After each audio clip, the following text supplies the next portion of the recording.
சாதாரண பழமொழி சொல்லுவார்கள், கிராமப்புறத்தில் பூனைக்கு ஒரு வழியும் அதன் குட்டிக்கு ஒரு வழியும் வேண்டுமா என்பார்கள். ஒரு சுவற்றை குலைத்துக் கொண்டு ஒரு பூனை அப்புறத்திற்கு செல்ல வேண்டுமானால் அந்த தாய் பூனை போகின்ற அளவுக்கு ஒரு துவாரம் கிடைத்து விட்டால் அதன் வழியாக அதனுடைய குட்டிகளும் போகும்.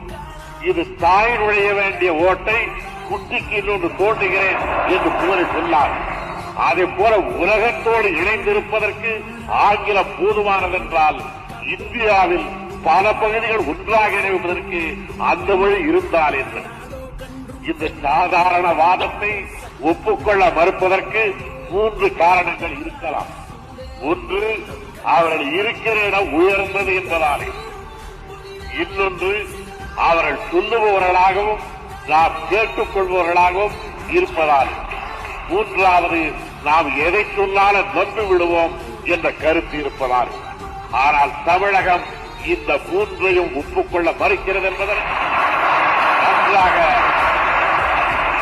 நன்றாக மெய்ப்பித்திருக்கின்றோம். அதை நீங்கள் மெய்ப்பிக்கின்ற வகையில் தமிழிலும் ஆங்கிலத்திலும் தனிப்புலமை பெற வேண்டும். தமிழ் மொழி வளர வளர ஆங்கில அறிவு குறைய வேண்டும் என்று எண்ணக்கூடாது. நான் தெளிவாக ஒன்று சொல்லுவேன், நம்முடைய தமிழ் மொழியின் தரம் உயர்த்தப்படுவதற்கு வேறு எந்த மொழியாகிலும் நமக்கு பயன்படக்கூடுமானால் உலகில் உள்ள மொழிகளில் ஆங்கிலம் ஒன்றுதான் நமக்கு பயன்பட முடியும்.